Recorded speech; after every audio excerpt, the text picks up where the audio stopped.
네, 산타야입니다. 오늘 2026년 1월 넷째 주 1월 22일 사무실 나 풍경입니다. 달굿벌 대로입니다. 대구는 옛날엔 달굿벌 이렇게 했습니다. 달굿벌 대로 동쪽에서 서쪽으로 가는 대구 시내를 관통하는 큰 도로 달굿벌 대로입니다. 왕복 10차선 도로입니다. 오늘 아침에도 부지런히 회사로 직장으로 출근하는 사람들이 지금 여기 광장 7호 광장 이렇게 하죠. 광장에 신호대기하고 각자 위치로 오늘도 바쁜 하루를 보내려고 이렇게 모두들 가고 있는 중입니다.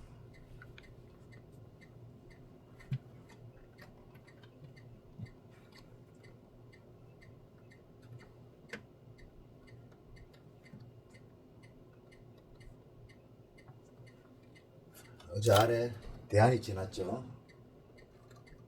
대안이 지나면 이제 충분히 오고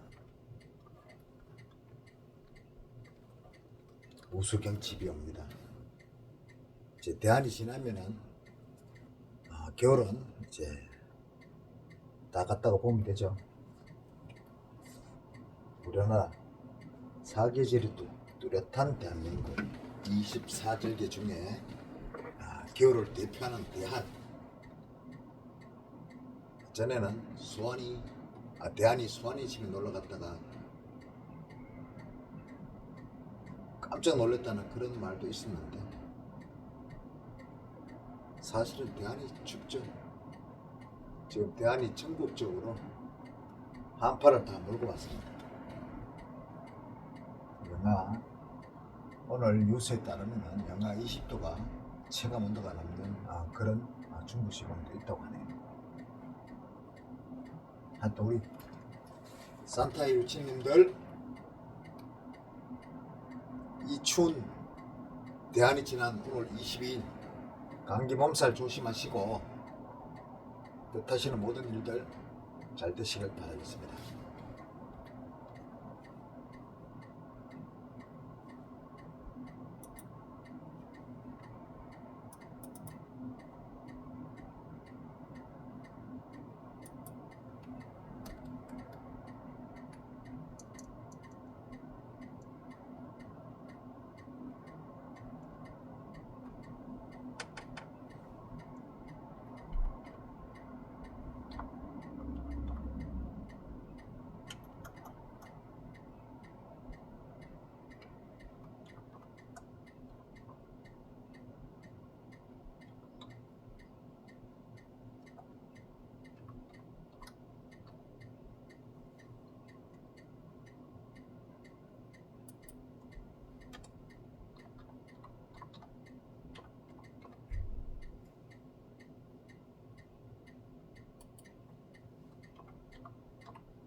네, 이 추운 날 우리 대구에 올해 2025년도에 대구 FC가 2부 리그로 강등당했는데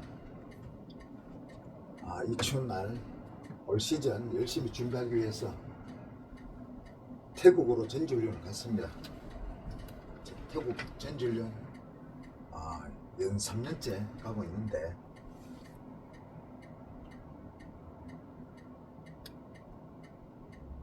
새로 신임 감독 김병수 감독님께서는 연습 경기보다 대구 FC의 단단한 조직, 팀 만들기에 박차를 다하겠다 이렇게 하고 갔습니다. 대구 FC가 시민 구단입니다. 시민 구단인데 자금력은 크게 많지 않습니다.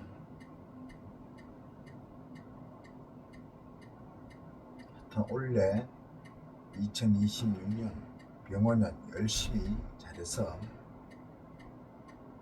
대구 FC가 1부 리그로 선택되는 것을 간절히 기원한 바입니다. 산타에는 이 축구에 관심이 많기 때문에 특히 대구의 프로 시민구단 대구 FC가 지난해 강등당해서 너무너무 가슴이 아팠습니다. 원래 우리 김병수 감독님 선수들 잘 다듬어서 일부 리그로 성격하는 그런 날이 오기를 기대합니다. 대구 FC가 이 겨울 되면 선수들을 훈련을 시키기 위해서 전에는 보통 중국 쿤밍이라는 중국 남부에 있는 쿤밍을 이제 캠프로 삼았었습니다.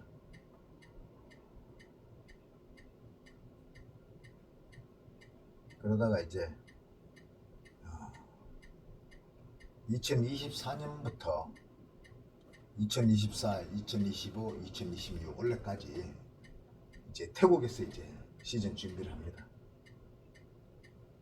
원래 처음 2024년도 태국 캠프를 차렸을 때는 그 북부 고산지대 치앙라이에서 이제 캠프를 펼쳤죠. 그 다음에 처음에는 치앙라이에서 캠프를 차렸고, 그 다음에는 2025년은 치앙마이에서 캠프를 이어갔습니다. 태국 치앙라이하고 치앙마이는 고산지대지만은 기후가 운동하기 딱 좋습니다. 한국의 여름 지난 가을 그 정도 날씨이기 때문에 선수들이 운동하기 아주 좋죠. 대구 FC가 시민구단이다 보니까 경제력이 크게 좋지 않습니다. 그래서 해마다 해외 전지훈련에 대해서 고민이 컸습니다.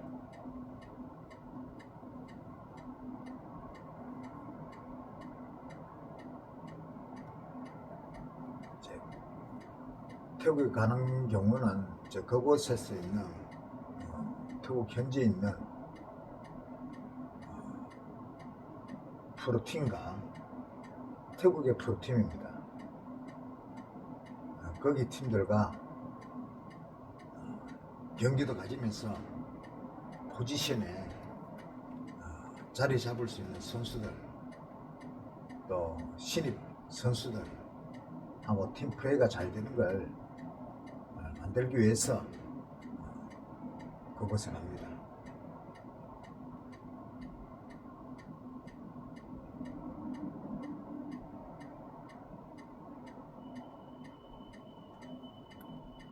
(2024년도에는) 성강 플레이에서 대구 FC가 일부러 잔류가 되었기 때문에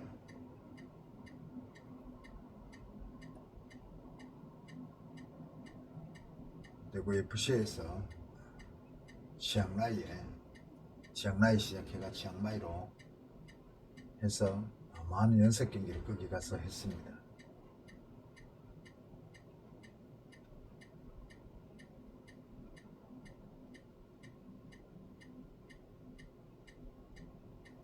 이제 원래는 또 강등이 됐기 때문에 강등되면 구단의 변화가 많이 생깁니다.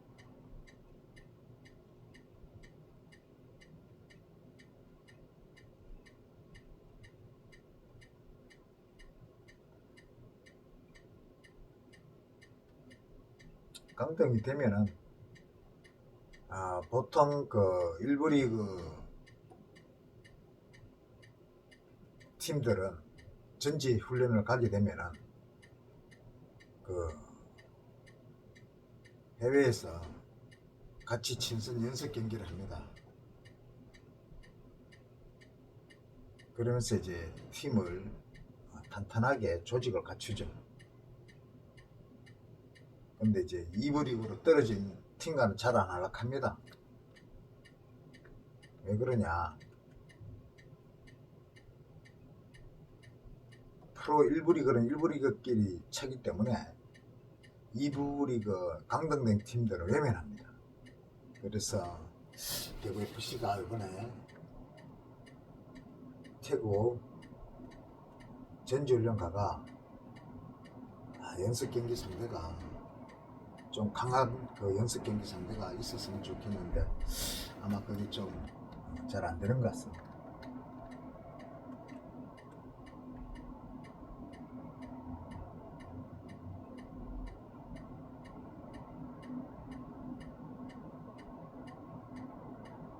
그래서 아마 우리 김병수 감독님이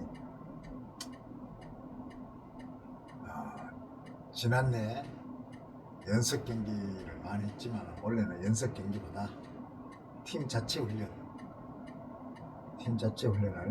집중하는 이런 각오를 하고 떠났습니다.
지금 밖에는 엄청 춥습니다. 엄청 추운데 저는 사무실에서 밖을 풍경 보니까 참 모두 다 바쁩니다.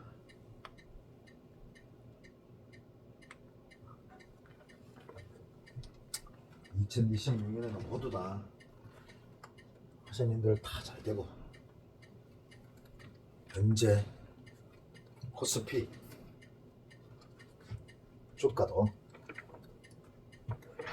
4,500을 돌파했죠. 거의 이제 5,000선 육박했는데 경기 부양도 다 잘 돼가 우리 사업하시는 분들 또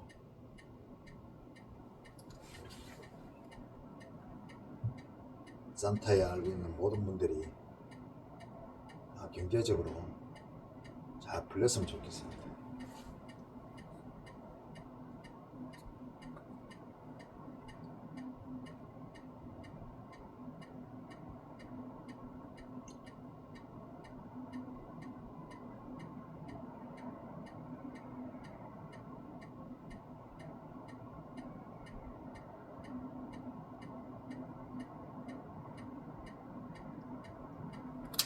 잠시 시선을 돌려서 제가 축구를 좋아하니까 U23 23세 이하 대표 축구가 있었죠.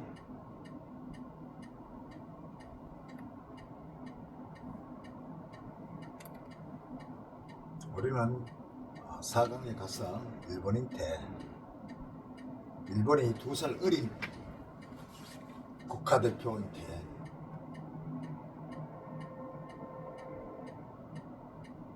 졌습니다. 패했습니다.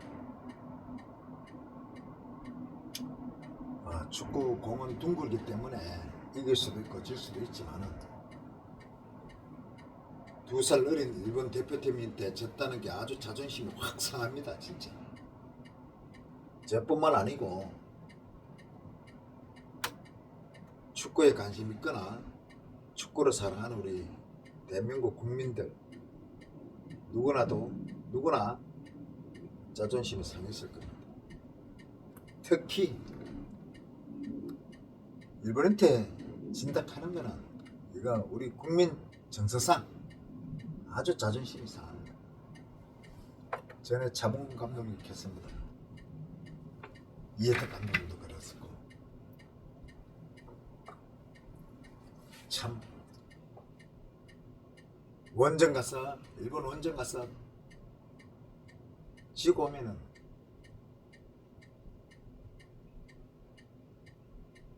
태평양에 묻을 각오를 하고 그렇게 뛰었답니다. 그만큼 우리 대한민국 국민들은 일본을 싫어하죠. 왜? 거의 40년 동안 36년을 가지만은 전후를 따지면 40년입니다. 40년 10년이면 강산도 변하는데 40년은 어마어마한 세월입니다. 어린이가 태어나서 성인이 지나갔고 그 수많은 세월을 이제 일본에 강정당하고 있었으니까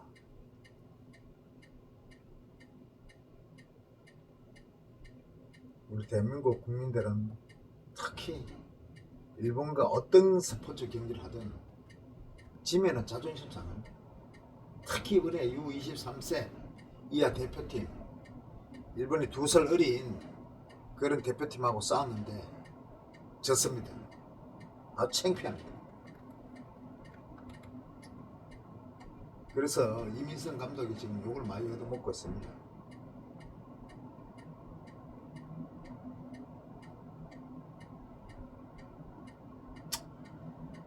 자, 그러나 또 우리 중국 또 23세 이하는 난리가 났습니다.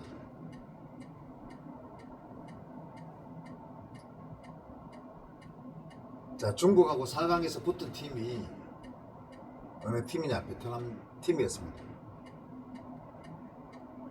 베트남 팀은 처음 4강까지 올라왔습니다.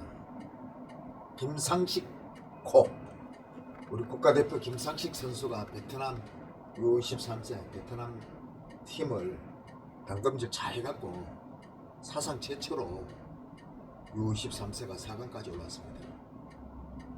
중국까지 이기면 난리 났을 것 같은데 중국인데 패했습니다. 그러나 김상식 감독은 너무너무 잘했습니다. 한 번도 베트남 팀이 U23세 4강까지 올라오지 못했었습니다. 그러나 이제 4강까지 올렸기 때문에 아마 베트남 축구는 앞으로 더 강력하게 아시아의 맹주의 위협을 가하는 팀이 되려 저는 의심하지 않습니다. 모든 게 과정이라는 게 있습니다. 우리가 아마추어 축구도 보면 그 팀이 어떻게 창단했고 어떤 과정을 거치고 어떻게 팀을 유지하고 있느냐, 이런 게 다 과정입니다. 좀 베트남이 동남아시아에서는 잘한다고 했지만은 그렇게 잘하지 못했습니다.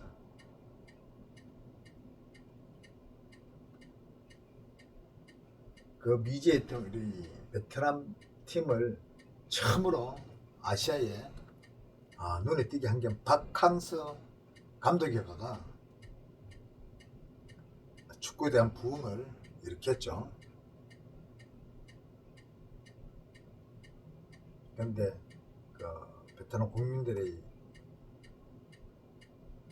참 그 기대에 못 미쳤나 봅니다. 그래서 박항서 감독이 새로 나오고 그 후속 타라고 다른 감독, 외국 감독을 선임했지만 그 감독이 오히려 박항서 감독보다 더 못한 그 실적을 이루면서 경질이 됐죠. 그래서 베트남 축구협회에서 박항서 감독을 재차 해달라고 요구했으나 박항서 감독은 거절했죠. 잘한 일입니다.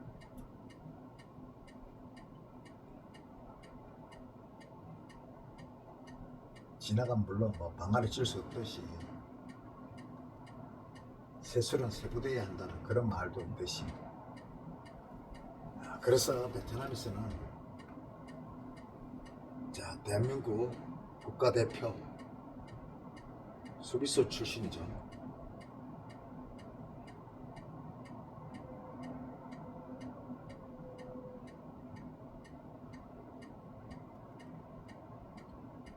김상식 감독을 낙점해가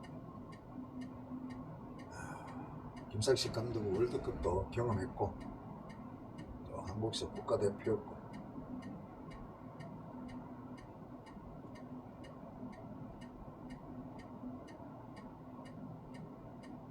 어쨌든 베트남에서 김상식 감독을 선임해가 김상식 감독이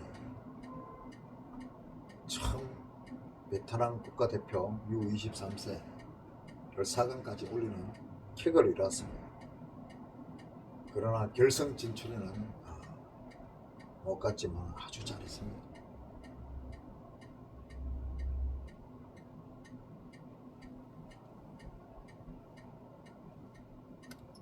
이제 중국으로 시선을 돌리면, 중국에는 축구가 인구는 전 세계적으로 최고 많은데 중국이 다른 스포츠를 다 잘합니다. 그러나 이 축구만큼은 이 맹주를 자차지 못했습니다. 근데 지금 중국이 엄청난 투자를 해가 아마 수년 후에는 중국이 아시아에 또 맹주로 또 올랐을 것 같습니다. 거기에는 우리 한국 축구가 한도약 발전한 거는 히딩크라는 그런 외국인 감독이 있었기 때문에 한국 축구가 발전했습니다. 중국에도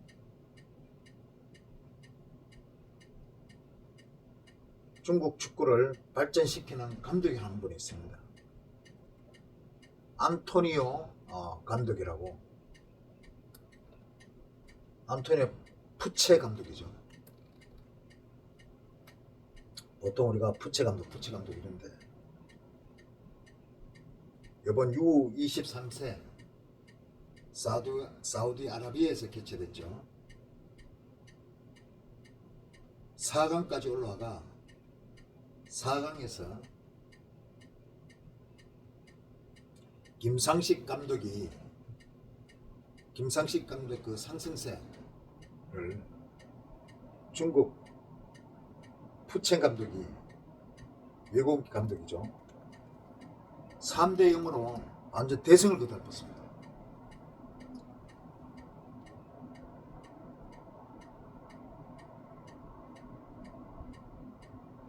이거는 이렇게 기대를 못했습니다. 완전 반전이죠. 중국은 사실 이번 대회도 크게 기대를 받지 못했죠. 왜? 중국은 4강 이상 넘어간 적이 거의 없습니다.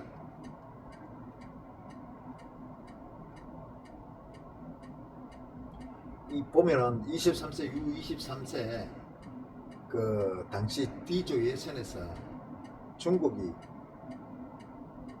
호주에 밀려서 본선 직행에 실패했었죠. 그러나 2순위 경합을 통해 겨우 아시안컵에 진출에 성공했었습니다.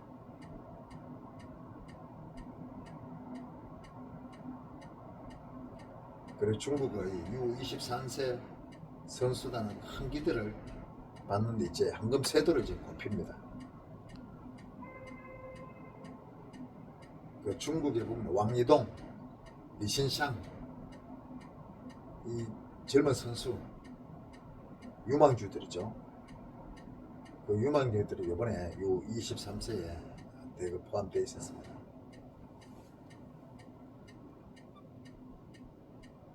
그러나 이제 예선전에서는 크게 뚜렷한 그런 그 내용이었었습니다.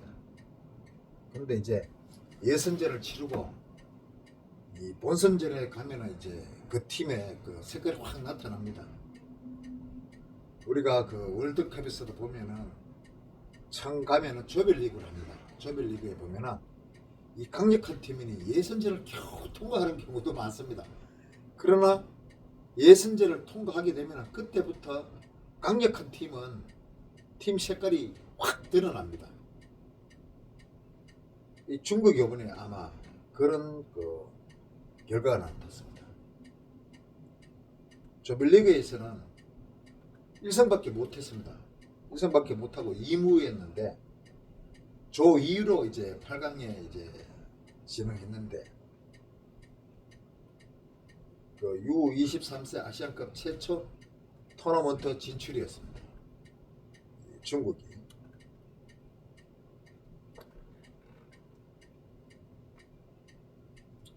이제 이 결승까지 올라가는 이 중국 과정도 대단했습니다. 이 한국을 2대0으로 꺾은 우즈베키스탄을 중국이 접전 끝에 승부차기까지 갔습니다. 승부차기에서 승리를 했습니다. 이게 우리가 축구를 하다 보면 전반 후반 연장전 가갖고 승부차기 가서 이긴다는 게 굉장히 중요합니다. 이게 왜 그러냐? 팀의 모든 선수들의 그 힘을 끝까지 끌어올리는 게 그 승부차기 경기입니다. 승부차기 경기까지 가서 승리를 하게 되면은 그 선수들의 이하 모든 그 쾌감이 아주 짜릿하죠.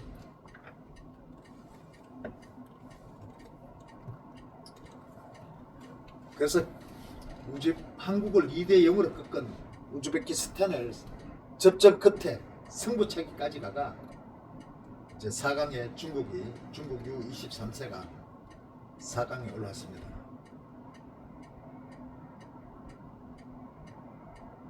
그리고 이번 U23세 동남아 대회 사실 돌풍이 어느 팀이었냐면 베트남이었습니다. 베트남이 여지껏 U23세 본선에도 못 올라왔지만 이번에는 본선에 올라가 8강, 4강까지 올라왔었어요.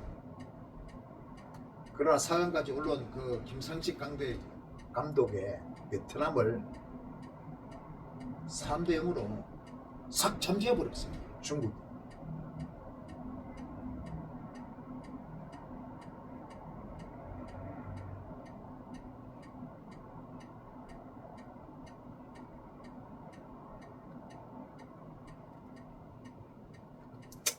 거기에는 우리 대한민국의 축구가 한 단계 발전했던 히딩크 감독 같은 중국의 푸체 감독이 외국인 감독입니다. 안토니오 푸체. 이분이 2004년부터 지도자 길을 이제 걷기 시작하는 아주 베테랑입니다.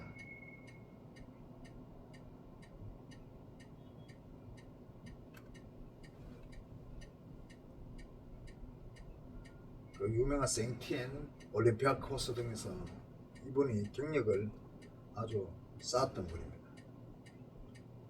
그리고 2022년 4년 전이죠. 4년 전에 U20 대표팀을 처음 이제 맡다가 부임했죠.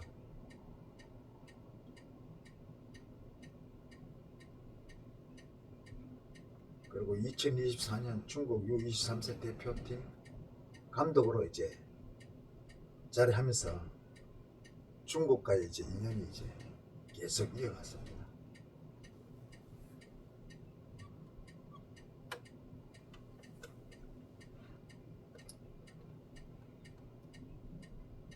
푸체 감독이 이제 중국의 청소년 대표 감독을 맡고부터 중국의 이제 미래는 이제 조금씩 이제 자라나기 시작했습니다. 자, 한국이 중국이 때 처음 지난해 우리가 이 푸체 감독이 있는 이거는 23세 팀에 한국이 2대 0으로 졌습니다. 이때부터 중국의 푸체 감독이 조금씩 언론에 이제 비치기 시작했죠.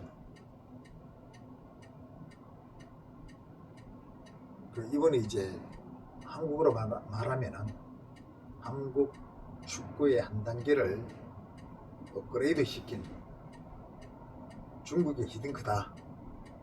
푸첸 감독이.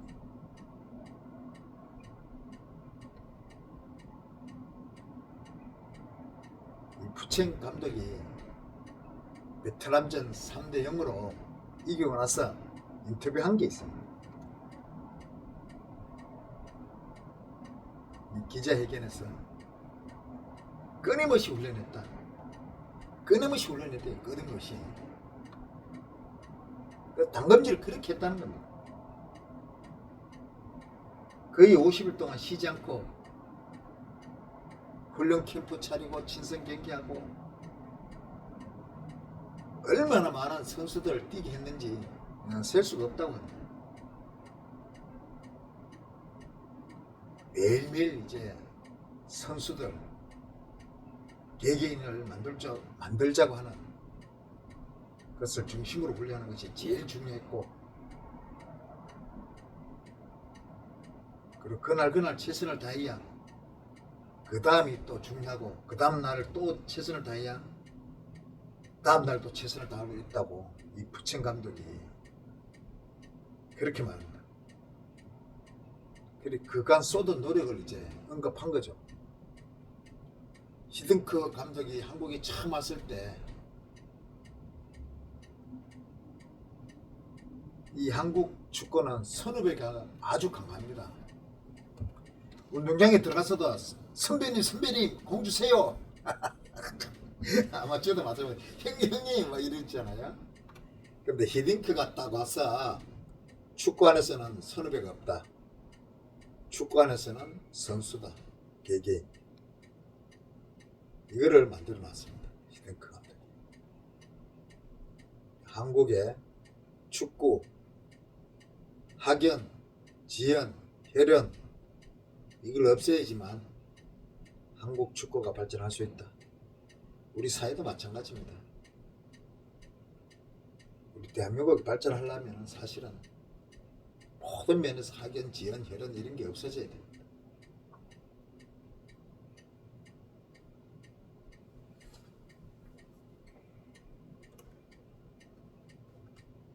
엉뚱한 또 방향을 흘러갔는데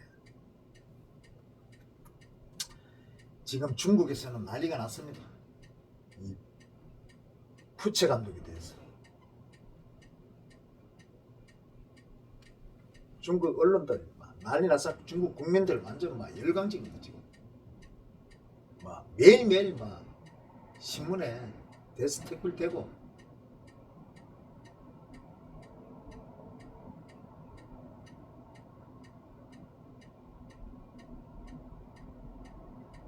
푸체 감독이 한국의 히딩크 같은 그런 지금 일렬적인 국민의 호응을 얻고 있습니다. 2022년 이번에 부임회가 정식적으로 2024년에 중국 U23세 대표팀 감독을 이제 맡으면서 이 중국 청소년 축구가 완전히 이제 변하게 되죠.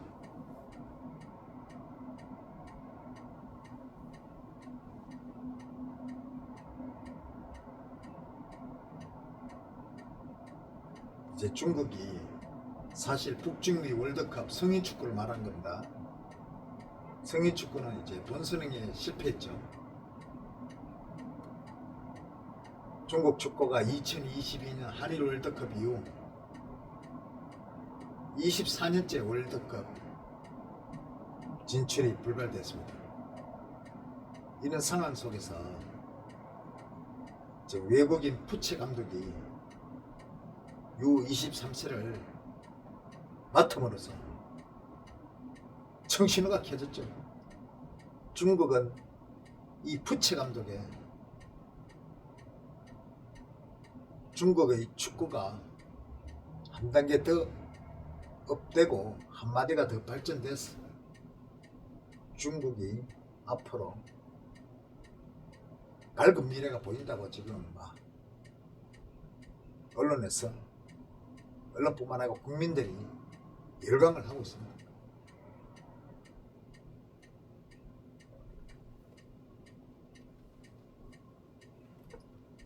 우리나라가 참 청소년 축구가 멕시코에 가갖고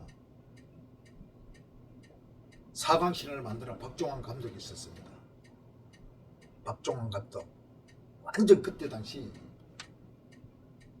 완전 스파르타식으로 선수들을 그렇게 해갖고 처음 한국 축구가 세계 언론에 나오게 된 게 청소년 축구였습니다. 그런 하나의 마디마디가 있었기 때문에 한국 축구도 발전됐고, 또 히딩크라는 그런 분을 대표팀 감독으로 모셔서 한국 축구가 이렇게 발전이 됐습니다. 히딩크 감독이 없었으면 우리 박지성 선수도 없었고 이영표 선수도 없습니다. 대단합니다. 송정욱 선수도 발굴했고. 만약에 히딩크 감독이 안 왔으면 한국 축구 아직도 아시아에서 아시아에서는 한국 축구 알아주지만 세계적으로 알아주질 않았습니다. 그래서 지금 사실 요번에 이민석 23세 이하 대표팀 감독이 일본인데, 그것도 일본 대표팀은 22세 이하입니다. 20세 이하라고 보면 되죠. 그 20세 선수들인데 한국 대표팀 23세가 졌습니다. 자존심 상합니다. 이러면 감독 물러나야 됩니다. 그래야 발전이 있지.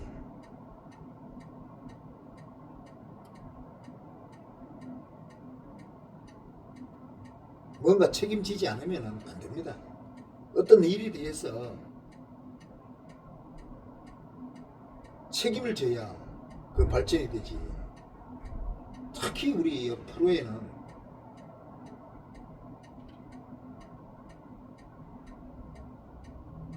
책임을 확정하게 지게 해죠. 시즌 중에도 팀이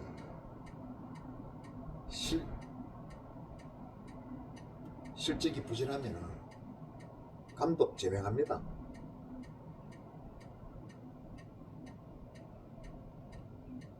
특히 국가대표 감독은 더 해야 됩니다.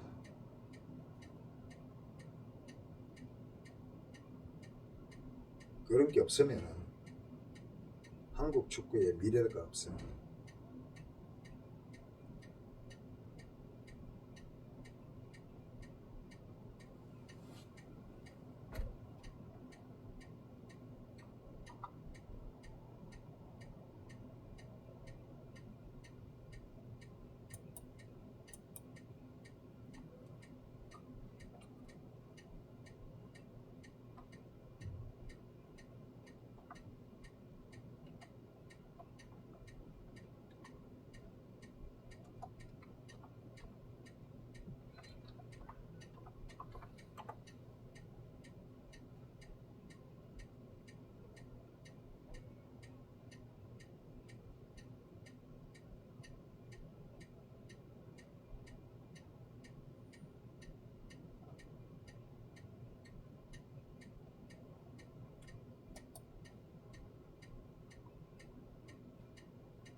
자존심 상합니다. 일본인테 2살 어린 일본 대표팀 선수인데 한국 23세 국가대표가 졌다는 것은 정말 자존심 상합니다.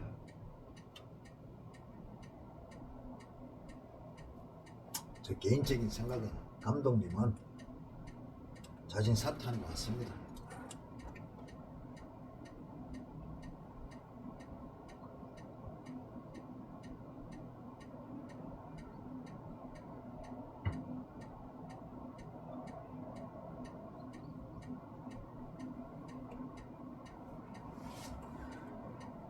참, 2살 어린 일본 선수들한테 졌다는 게 말이 됩니까?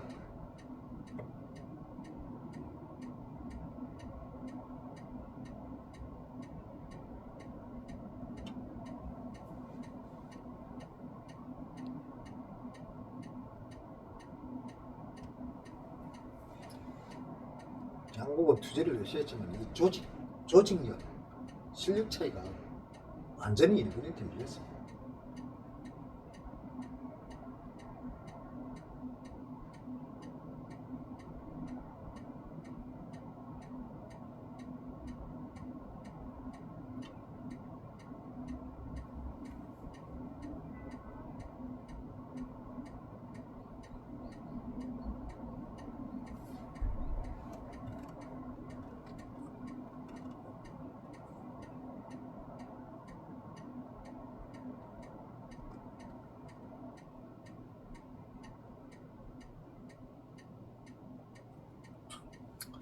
특히 이번에 한국과 일본의 경기를 보면서 제가 느낀 수문장의 차이입니다. 골키퍼 차이입니다.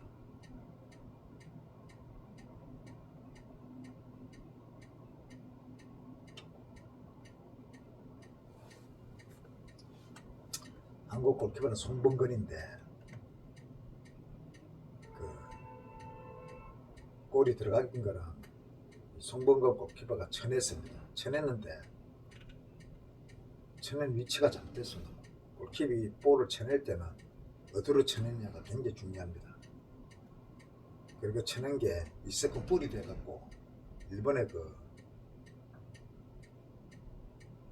고이점이 가이토라는 가 이제 세컨 볼을 이제 잡아갖고 한국 오른발로 이제 슛을 때려가 골이 들어갔습니다.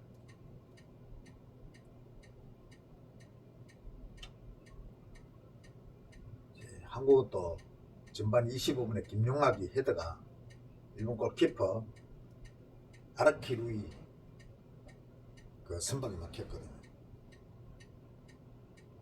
자, 똑같은 상황인데 한국은 쳐냈고 일본은 선박을 했습니다. 더욱이나 후반전에 골문 앞에서 강성진 왼발 브리킥을 김용학이 머리로 오른쪽 골문을 노려서나 아카키 골키퍼의 슈퍼셉을 이렇게 막혔죠.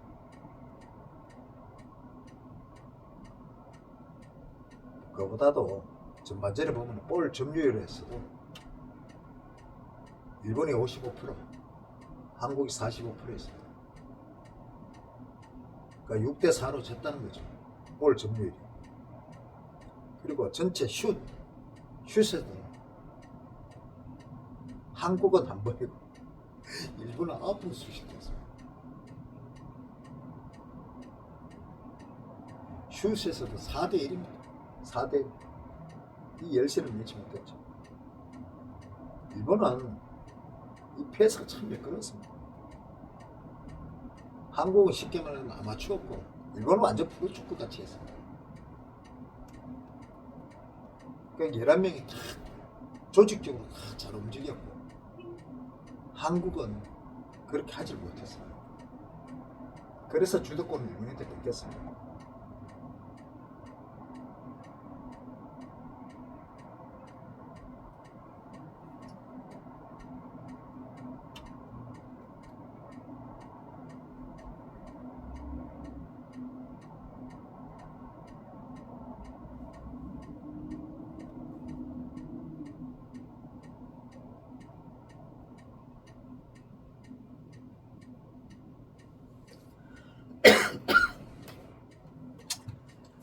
U23세의 우리 김민성 감독이 사실은 일본과 이 경기가 기대됐습니다. 왜 기대됐느냐? 여러분들 그 프랑스 월드컵 기억날 겁니다. 프랑스 월드컵 아시아사 최종 예선전이 있었습니다.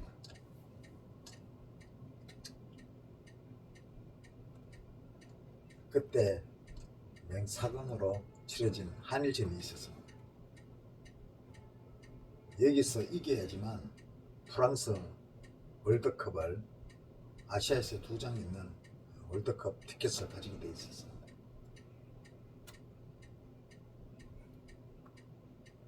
그때 이민성 현 23세 감독이 현역 시절입니다.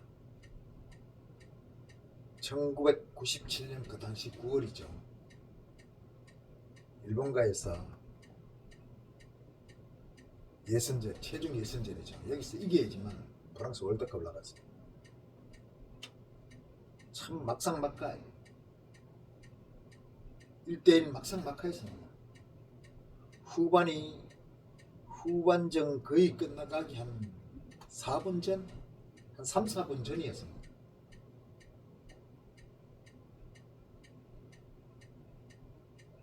그때 이민성 선수가 아마 수비였습니다. 수비였는데 그때 후반 한 41분, 42분 경에 끝나기 한 3, 4분 전에 중거리 슛을 뗐습니다. 중거리 슛을 왼쪽에서 중거리 슛을 뗐는데 그게 바로 들어간 게 아니고 땅에 탁 스치면서 그게 축구공이 땅에 탁 받으면 오히려 그 속도가 팍 납니다. 그 중거리 슛이 결승골을 때려갖고 2대1로 이겨서 우리가 97년 프랑스 월드컵을 나가게 됐습니다. 이걸 가지고 도쿄 대첩을 이렇게 했어요. 도쿄 대첩. 이 도쿄 대첩을 누린 사람은 누구냐? 이민성 현 23세 감독입니다.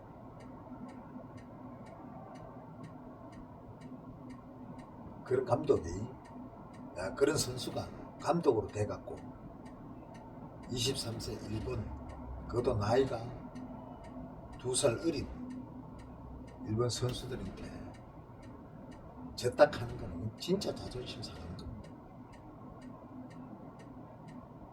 선수로 잘할 수도 있고 감독으로는 국민 기대에 못 미친다는 거죠. 그럼 어떻게 되냐? 빨리 스스로 결정해야 됩니다.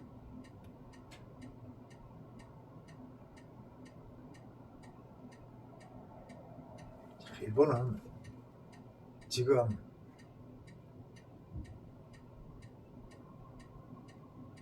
(2028년) 되면은 미국 LA 즉 로스 애ଞ୍젤레스에서 올림픽이 열립니다. 그 올림픽을 대비해서 일본은 아마 21세 이하 선수들을 꾸렸습니다.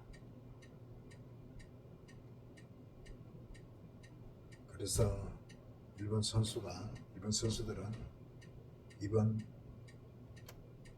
U23세 아시아 대회에서 결승까지 올랐고, 결승전에서 24일날 베트남을 3대0으로 물리친 부채 감독과 24일날 내일 모레입니다. 토요일날이죠. 토요일날 U23세 아시안컵 결승전을 치르게 됩니다. 우리가 일본을 이겼어야 됩니다. 똑같은 나이도 아니고 2살 어린 청소년에서 2살이면 굉장히 큰 차이입니다.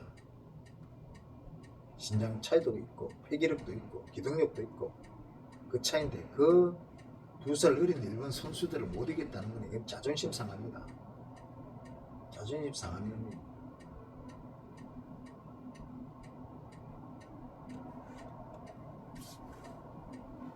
어떻게 이미승 감독님이 계약이 되는지 모르겠지만 진짜 반성이고 각성이고 우리 축구를 좋아하는 우리 국민들 아주 실망했습니다.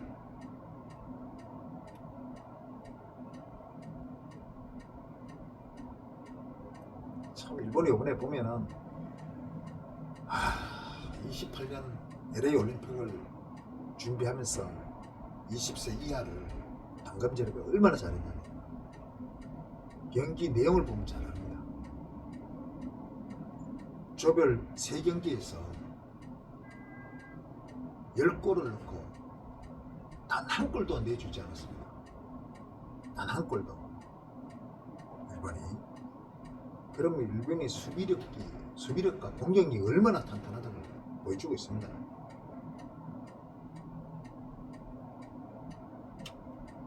정말 골키퍼는 일본 골키퍼이 내가 이번에 봐서 제일 뛰어나다고 보거든요. 한국과 그 4강전 경기에서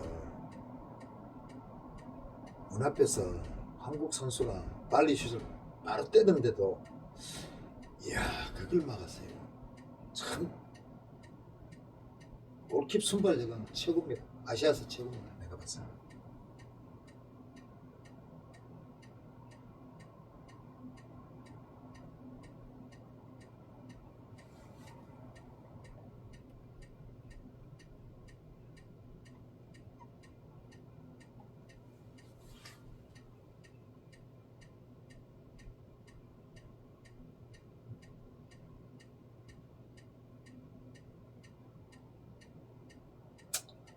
그러나 열심히 뛰는 우리 한국 청소년 국가대표 선수들 일단 잘했습니다. 어쨌든 간에.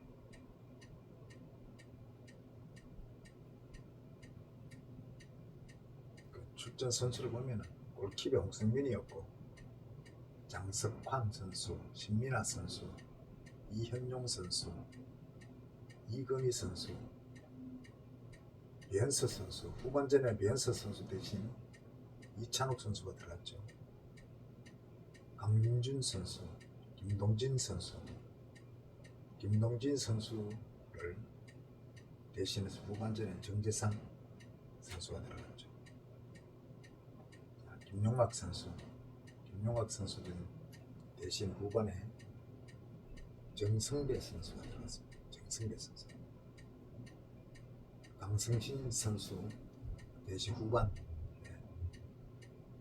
정지훈 선수가 들어갔습니다. 백가원 선수 대신 후반에 김태현 선수가 들어갔죠. 된 선수들 물론 열심히 뛰지만 피해갖고 승리갖고 우리 인천공항이 들어오면 난리가 날 텐데 아마 이번에는 전 못 듣습니다. 왜 그러냐? 똑같은 연령대도 아니고 2살 어린 동생들과 경기해갖고 졌다는 거. 더군다나 일본인한테 졌다는 거는 용납이 안 됩니다.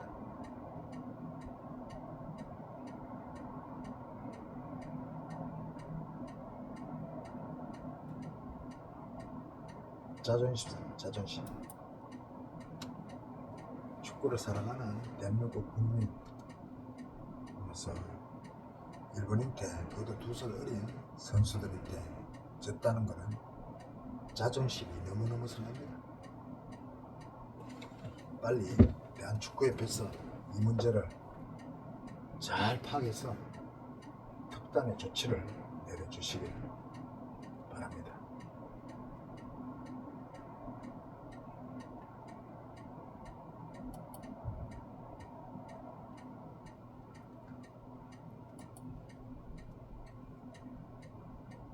산타이가 축구를 좋아하다 보니까 여기까지 갔습니까? 정말 축구를 보면서 속이 너무너무 상해서 일본 인터넷 이게 일본 인터넷 축구공은 둥글기 때문에 어쩔 수 없습니다.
시간이 벌써 1시간 정도 경과됐네요.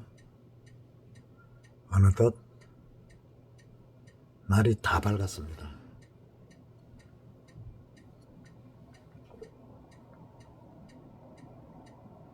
오늘 산타이는 6시에 일어나서 준비를 해서 7시에 사무실 왔습니다.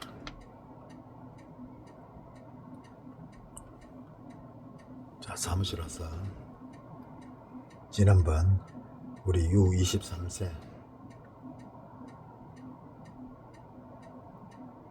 대표들 경기하는 거 보고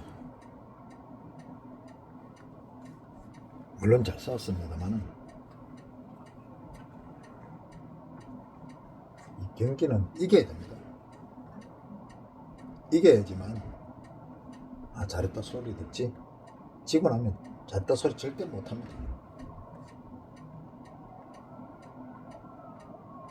그것도 똑같은 조건에 있는 선수들하고 싸워서 지면은 그나마 축구공은 둥글어서 그렇다 칠 수 있습니다. 그러나 우리 청소년기 나이가 2살 어린 일반 선수들한테 피했다는 것은 너무너무 자존심 상합니다. 이야기가 그것까지 갔나 그죠?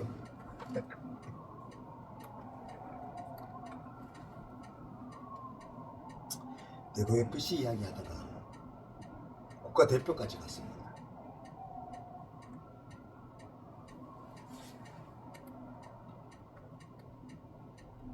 대구 FC도 1부 리그에서 2부 리그로 강등돼갖고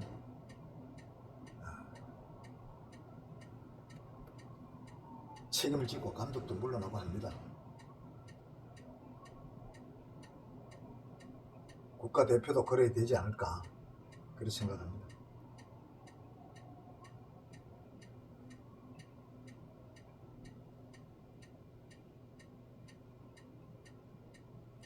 이번에 또 2부 리그 강등된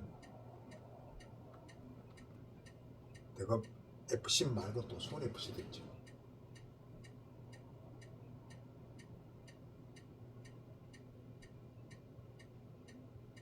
프로의 세계는 무조건 이겨야 됩니다. 그리고 원래 또 정규리그 1부 리그 말고 2부 리그에 또 2부 리그가 또 핫합니다. 왜 핫하냐? 팀이 3팀이 늘어서 7팀이 됐습니다. 2부 리그도. 저기 한국 축구가 탄탄해지려면 물론 1부 리그 프로가 잘 돼야 되지만 2부 리그가 튼튼해야 되고 2부 리그 밑에 3부 리그도 튼튼해야 됩니다. 그래야지만 이 허리가 튼튼해집니다. 축구에 보면은 그라운드를 장악하락하는 그 허리가 좋아야지만 그 리드를 할 수 있습니다. 축구에도 총체적으로 자, 1부 리그만 잘한 게 아니고 2부 리그도 잘해야 됩니다. 자, 그래서 이 1부 리그에서 못하면은 두 팀이 강등당합니다. 꼴찌에서 두 팀이 강등당합니다. 또 2부 리그에서 잘하면은 또 두 팀이 승격됩니다.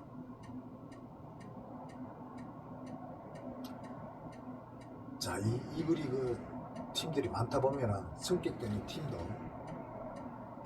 앞으로 3팀이 되고 4팀이 될 수 있습니다. 그러면은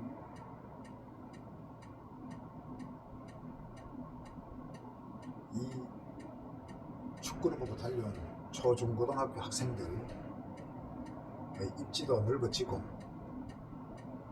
아마 지역에 그 2부 리그 3부 리그를 가지고 있는 그 지역에 모든 팀들이 활성화가 되고 지역 경제도 살고 그럽니다. 한 해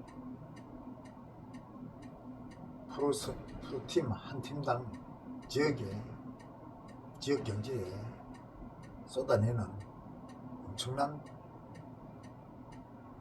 경제력이 있습니다. 그래서 2부 리그 팀들이 1부 리그로 올라가려고 하는 그 당금질이 계속되고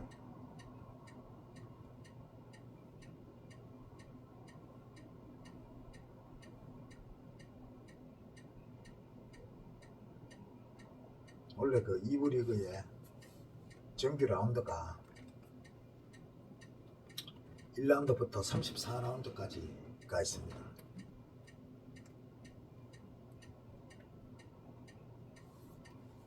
(30라운드까지) 있으면 17팀이 팀당 32경기를 해야 된다. 32경기. 자, 32경기는 12월을 제외한 3월달부터 2월 말부터 이제 들어가는데 2월 말은 빼고 3월달부터는 3, 4, 5, 6, 7 8월달은 너무 덥기 때문에 7월 중순부터 8월 중순까지는 안 합니다. 그러면은 9, 10, 11 정확하게 말하면 7개월. 자, 7개월에서도 평일날은 프로축구가 잘 안 합니다. 그렇기 때문에 주말과 휴일을 하는데 2부 리그는 그렇지 않습니다. 2부 리그는 평일날에도 합니다. 그래야지만 팀당 32경기 272경기를 치릅니다. 272경기 1년 365일을 따지고 보면 겨울 빼고 여름 빼고 하면 정말 빠듯합니다. 2부 리그 원래 2026년 병원년 2부 리그 첫째 경기는 2월 28일 오도시 김해 종합운동장에서 열립니다. 2부 리그 김해 FC와 안산 그리너스 FC입니다.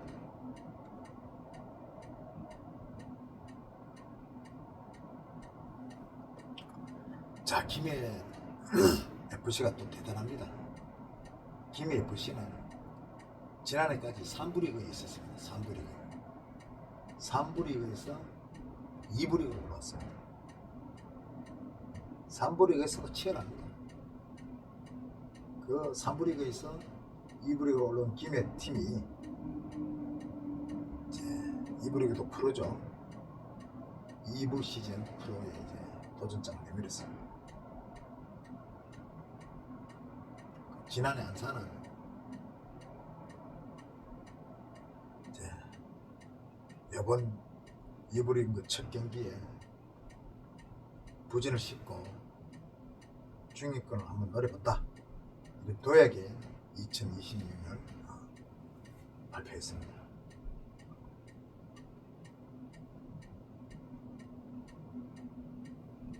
그리고 맨 같은 날 오후 4시 30분 수원 월드컵 경기장에서는 수원 삼성과 서울 이랜드 FC가 맞붙습니다. 자, 수원 FC 하면 어떤 팀입니까? 참 수원 삼성에서 그 많은 인재들 프로 선수들을 영입해가 수원이 한때는 프로축구 우승도 하고 있지 않습니까? 그 수원 삼성이 2부 리그로 떨어졌습니다.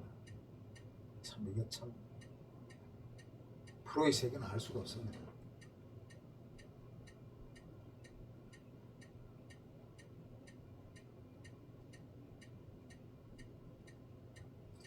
그래서 수원에서는 특단의 조치를 내렸죠. 수원 FC가 성격에서 떨어졌기 때문에 아깝게 2위로 강등당한 수원이 이정효 감독을 선임했습니다. 이정효 감독 대단합니다. 참 젊은 감독인데 참 제가 봐서는 이정효 감독 진짜 감독으로서는 능력이 있습니다.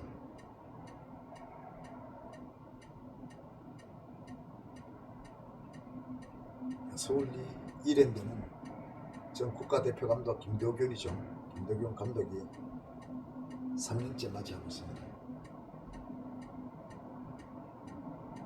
김도균 감독이 이제 3년을 당금질했기 때문에 원래는 반드시 성격에 성공하겠다는 그런 각오를 갖고 있죠.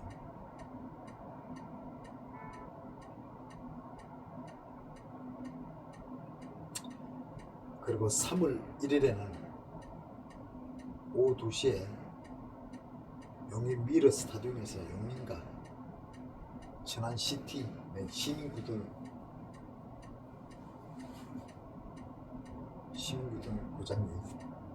구단이 시합을 합니다.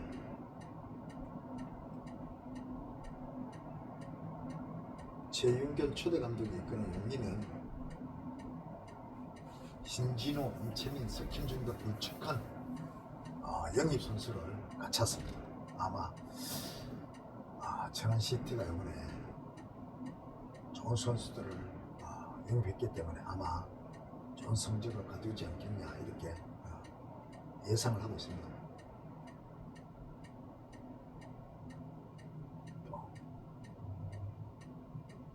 천안은 또 박진석 전에 국가대표였죠. 허일보다 박진석 감독이 이끄는 이제 천안도 마찬가지로 플레이오프 진출을 목표로 삼고 있죠. 누구나 똑같습니다. 이제 2부 리그 선수 팀들은 무조건 1부 리그 가기 위해서 노력을 합니다.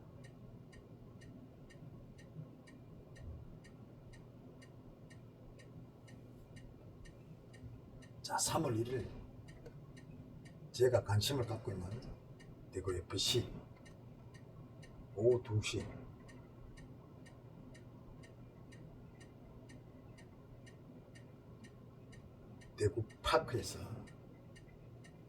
대구 파크 가보시면 알겠지만 시설 잘 되어 있습니다. 전용 축구장입니다. 전용 축구장. 대구 FC와 하성 FC가 첫 경기 격돌합니다. 제 대구 FC가 2등으로 강등 뺐지만 외국인 선수 에드가 세징야 이 두 선수가 남아있기 때문에 아주 다행입니다. 전화가 왔네요. 제가 받겠습니다. 네. 응? 알았어.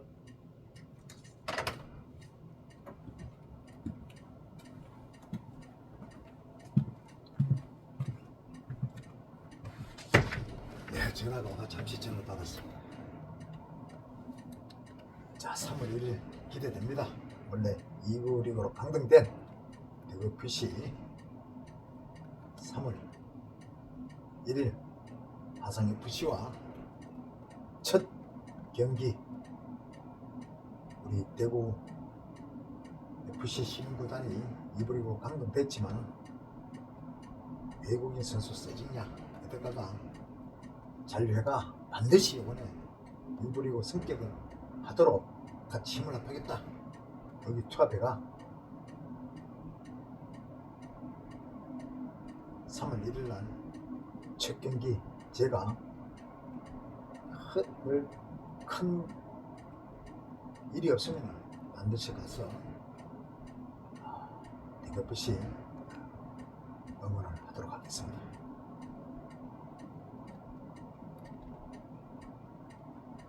그날 2부 리그 청주종합운동에서 청주FC하고 수원FC가 만나죠. 자, 구단 첫 외국인 사령단 충북 청주는 로이 컨타 신임 감독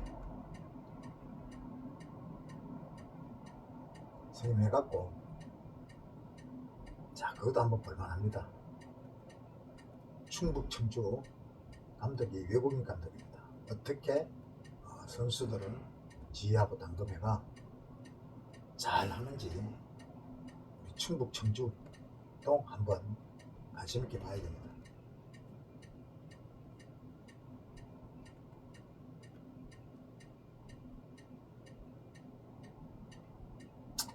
K리그 2부 리그로 강등한 박건하 감독을 선임한 수원FC는 또 유기적이고 그라운드를 주도하는 축구를 앞세워 성격에 도전한다고 합니다. 자, 그날 같은 날 또 오후 4시 30분 창원 축구센터에는 경남FC와 전남 드래곤즈의 맞대결이 열립니다.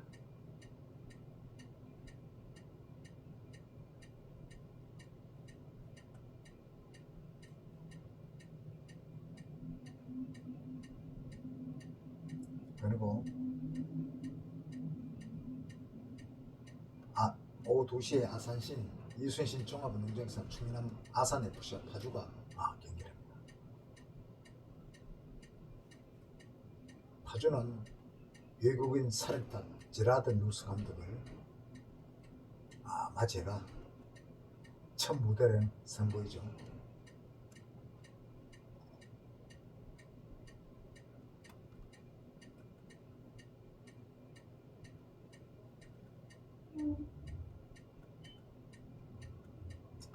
자, 지금 2부 리그 17팀이 정규 라운드를 다 해가 1, 2위 팀은 K리그 1부 리그로 자동 승격하고 3위에서 6위 팀은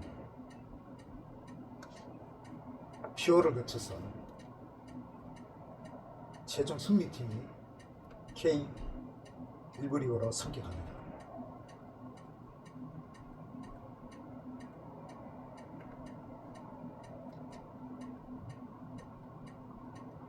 치열한 2부 리그 17팀이 모두 다 원래 다 잘해갖고 1부 리그로 승격할 수 있는 그런 운명이 되길 바라면서 오늘 산타야가 오늘 시간 달리기 하면서 제가 좋아하는 축구에 대해서 얘기를 했습니다. 자, 산타야는 축구를 사랑합니다. 자, 우리 시민구단 대구FC 막 조광래 당시 단장님께서 감독 겸 단장입니다. 친필 사인입니다.